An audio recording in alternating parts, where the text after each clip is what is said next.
katika ukingo wa Gaza baina ya mujahidin wa Hamas au Qassam na jeshi la serikali ya Kizayuni ya Israel. Mapigano ambayo yameacha mauaji ya halaiki hasa upande wa ukingo wa Gaza, maelfu na maelfu ya waliouawa na maelfu mengine ya waliojeruhiwa, na takriban zaidi ya watu milioni ambao wamelazimika kuacha majumba yao na maeneo yao au maskani yao, hasa upande wa kaskazini ya ukingo wa Gaza wakielekea upande wa kusini. Yani maisha yamekuwa ni magumu sana na mauaji yamekuwa ni mengi sana.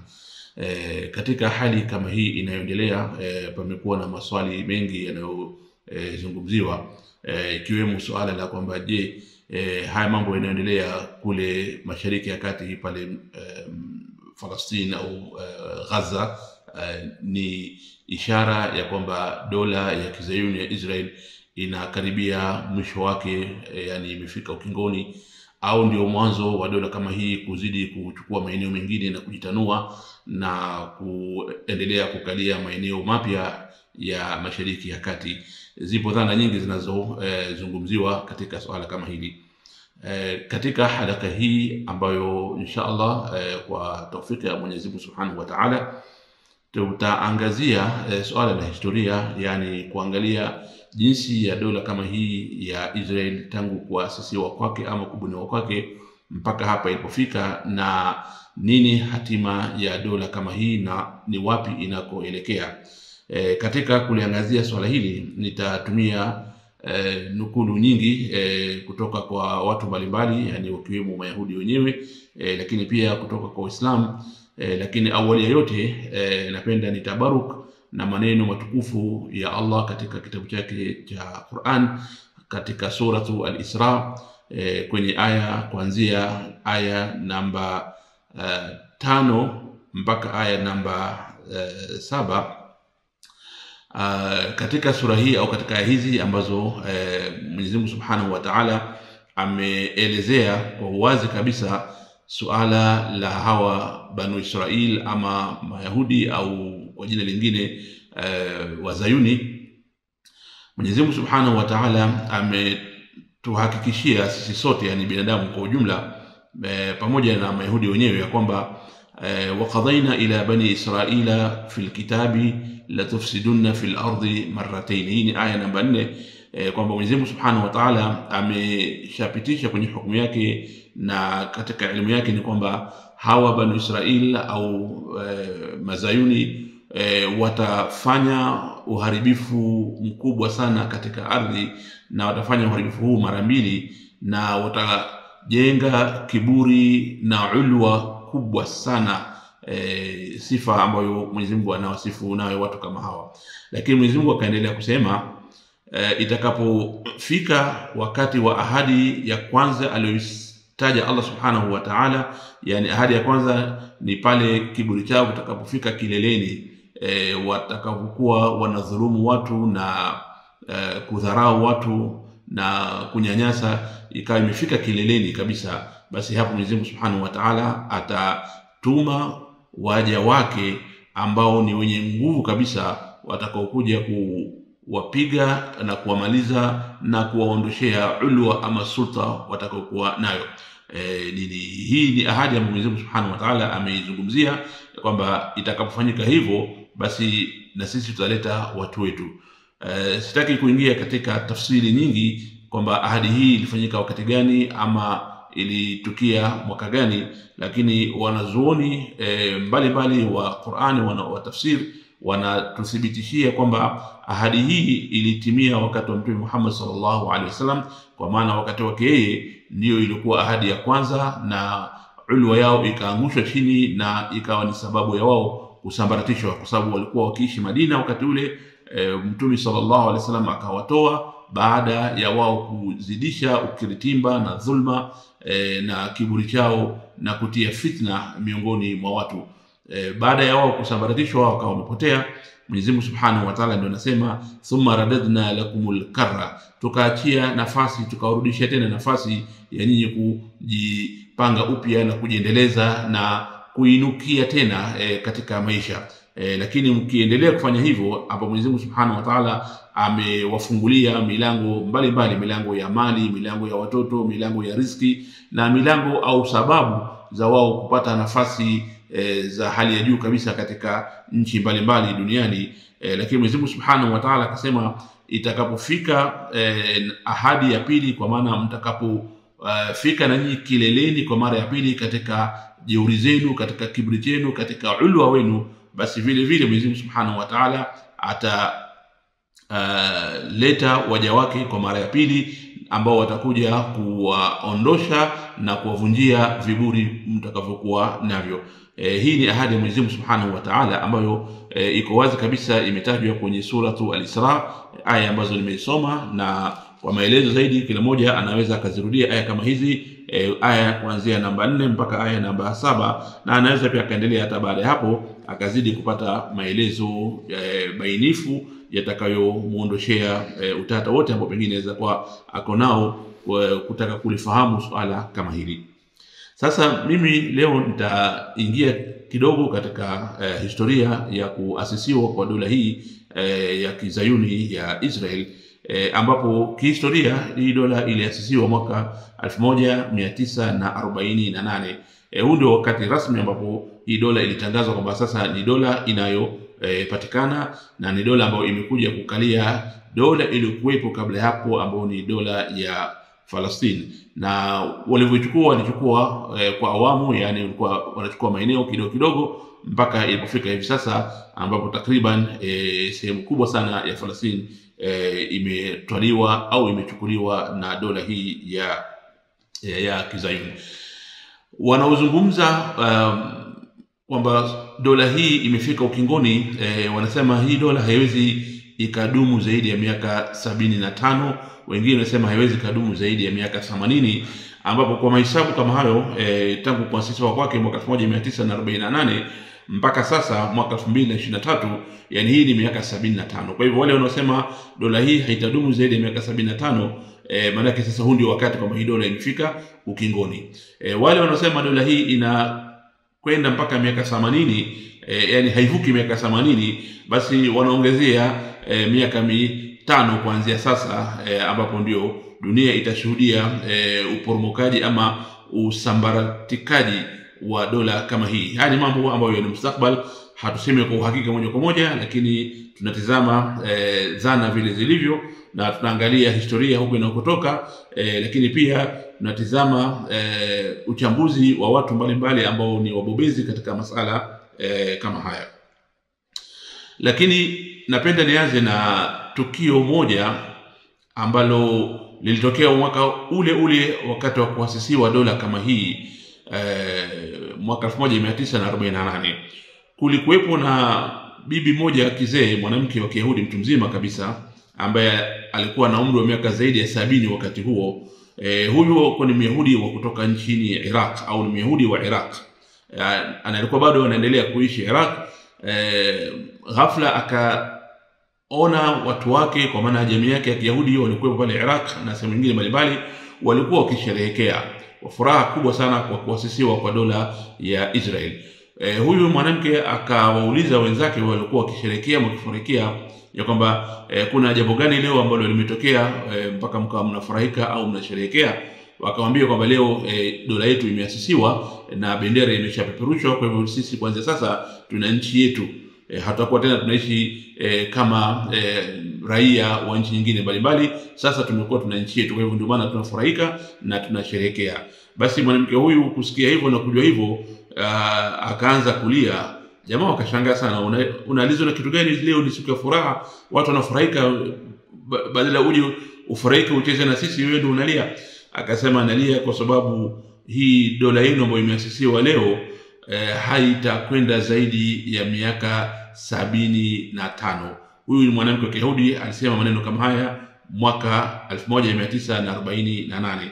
Jamaa walishangaa sana, wakamwambia kwa nini unasema hivyo? Na jawabu lake ni kwamba ndivyo vitabu vyetu vitakatifu vinavyosema, kwa maana Taurat vinasema kwamba sisi Mayahudi tunapoasisi dola yoyote, dola yetu haivuki zaidi ya miaka hiyo aliyohitaji, kwa maana miaka 75.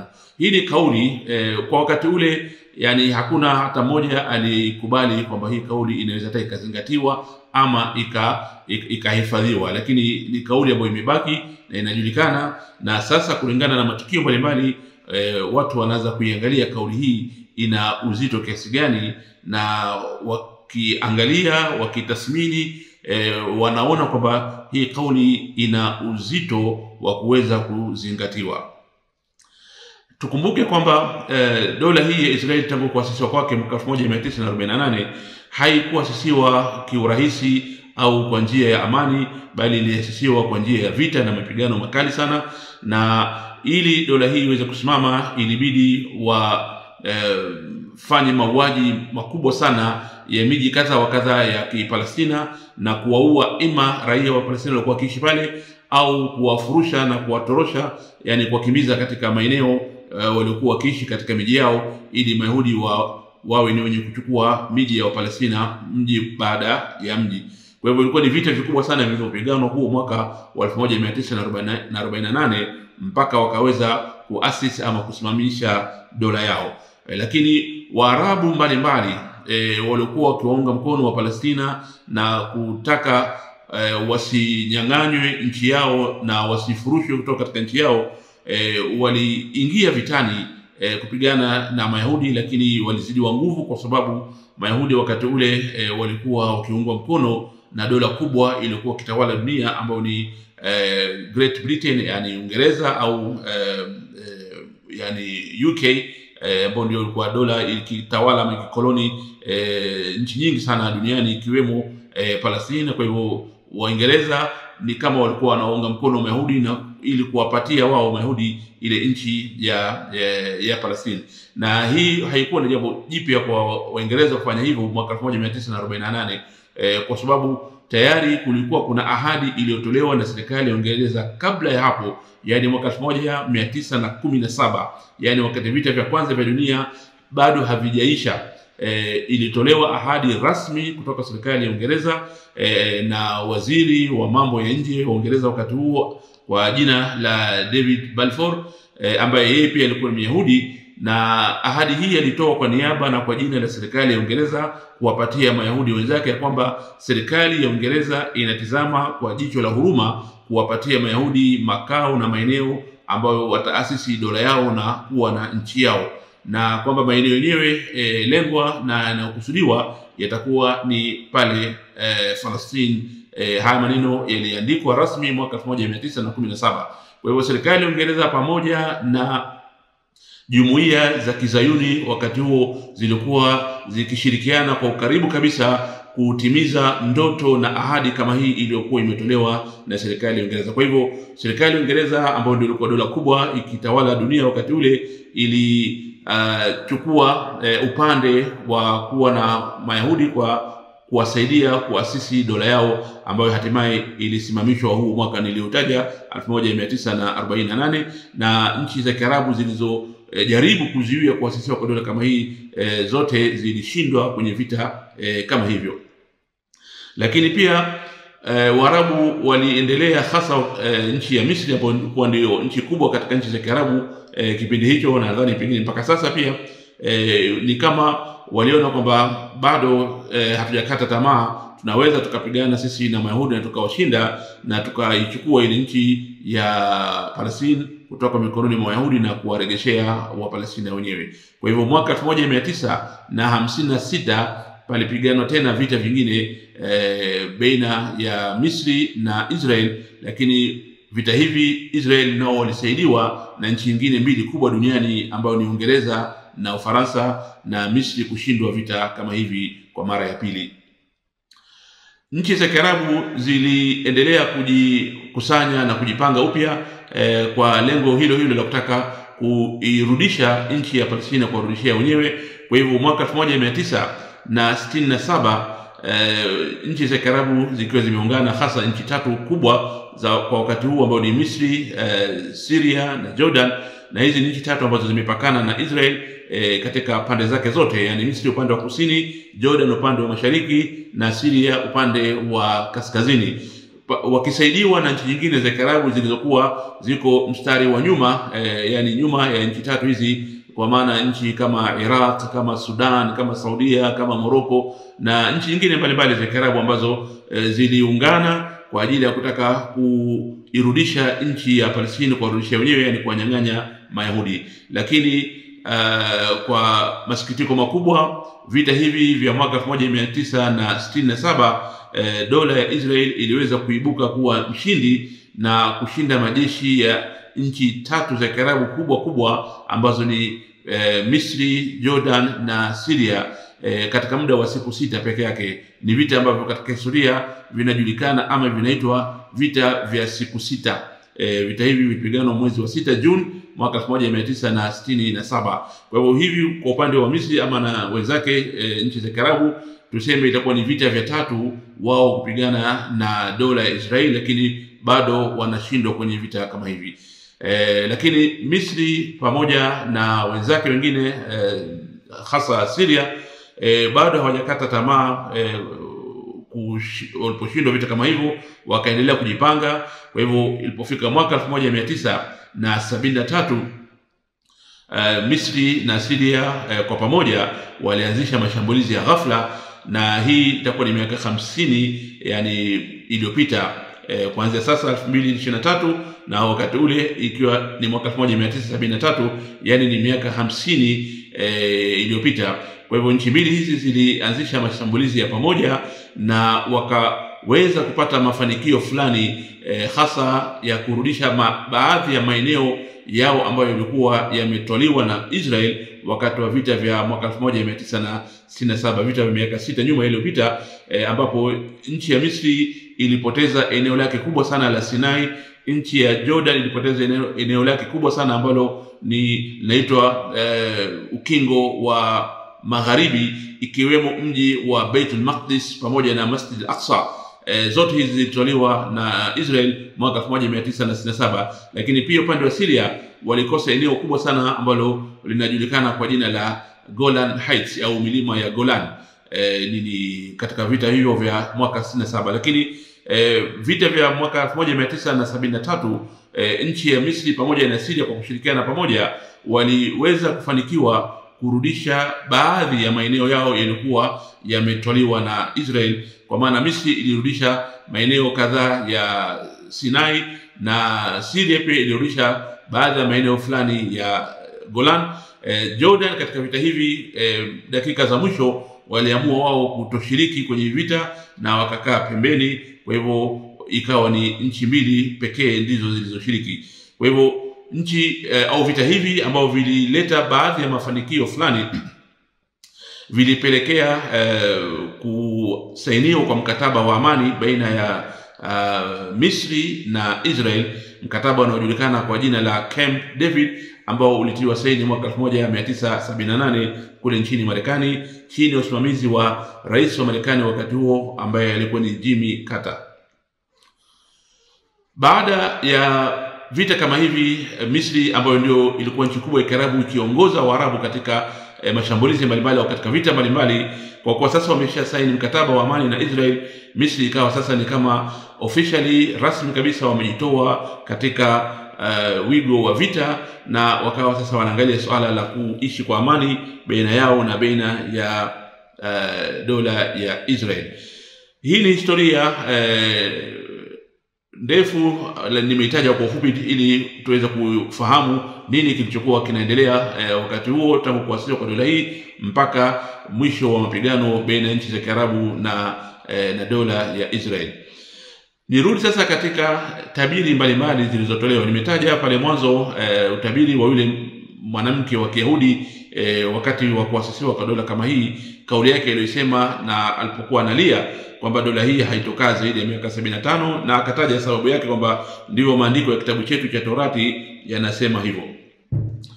Tukirudi sasa katika dola hii ya Israel ambayo kwa mujibu wa historia tuliyoiona walikuwa manake wao wakishinda vita vimoja baada ya vingine, yani kila wakati walikuwa wanazidi kupata nguvu, kwa maana wamewaweka Waarabu wote na nchi zao za Kiarabu zote zikawa hazijifai tena mbele ya dola kama hii ya Israel. Kwa hivyo Israel ikahisi kwamba ina uwezo sasa sio tu ya kungoja kupigana na Waarabu pale nchini Israel, lakini sasa wanaweza wao pia wakatoka nje kwenda kupigana na Waarabu.